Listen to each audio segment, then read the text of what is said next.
Now for part 2 of our series, in which we look back at the talented youngsters to have been profiled on Transworld Sport long before they became sporting superstars. This week it's tennis aces Venus and Serena Williams.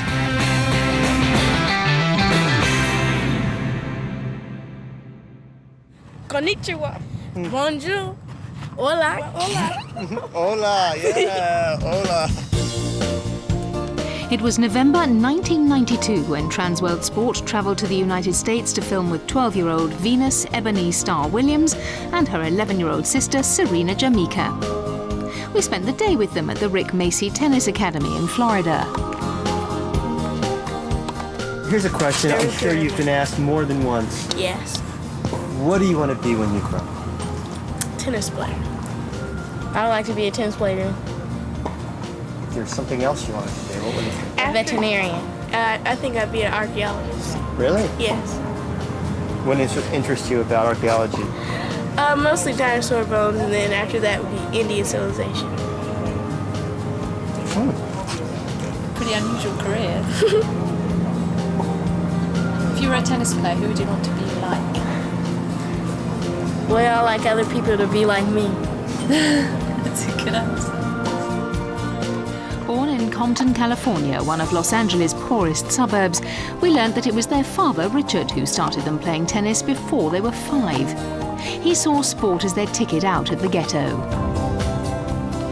I had watched the tennis match on TV, and I really didn't see the match.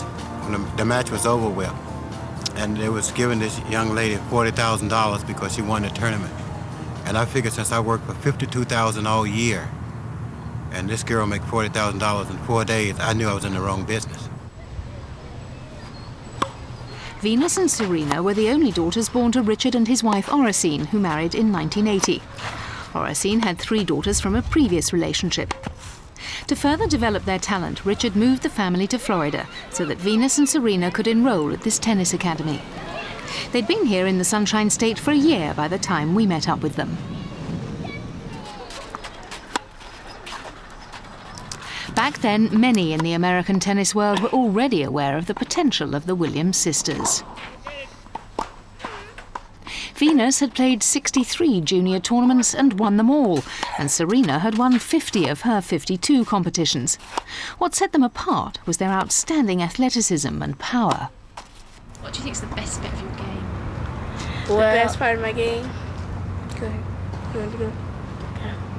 I think it would be my return serves or my backhand. Yeah? Yes. Is that something you're working on at the moment? Yes, I was. What about you, Serena? So my backhand down line is my best shot. It's my favorite too. Is it? Yeah.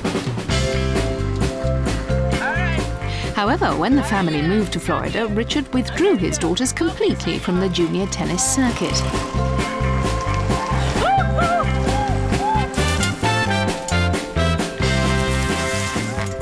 He wanted to protect his daughters from the intense competition and allow them to concentrate on their studies. He believed that some girls were entering the competitive tennis arena far too early. These girls, they're not developed physically nor mentally. They're not ready to play, and it haven't worked yet. And the third reason they shouldn't come out that early is too hard on the families. It tears the family to pieces. And we are a great family. And bringing the girls out late or later, it'll be better all around for the family, for the girls, for tennis.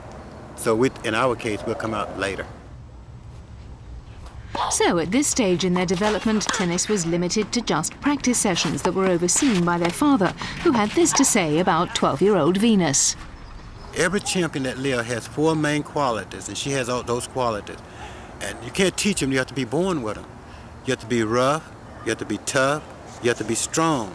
And mentally, you just have to be unbelievable sound. She has every quality to be a champion, and she will be.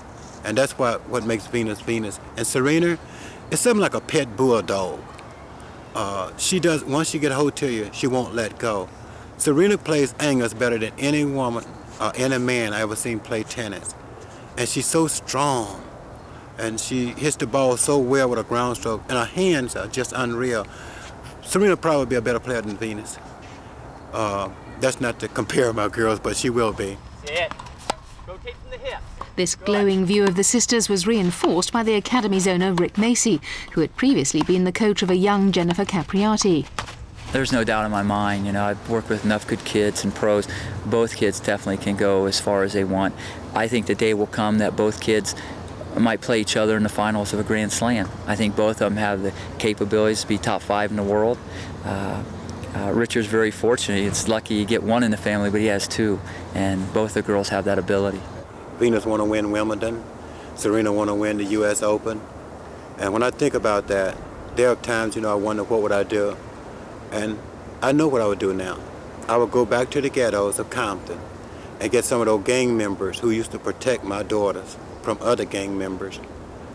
And I would go get the members of the Crips and bring them to the U.S. Open and Wimbledon. And they would sit in box seats. And they would sit there and watch my daughter. And it would give so many other kids the opportunity to see that they can do it. And they would remember Venus and Serena. They would say, boy, they did it. I can do it. That's that little girl used to live on Marble Street, that little poor girl. And what they actually say is that little poor girl daddy drove that old Volkswagen, that broke down. So yes, I think sometime about them winning the big ones like the U.S. Open and Wimbledon, and we will win them one day.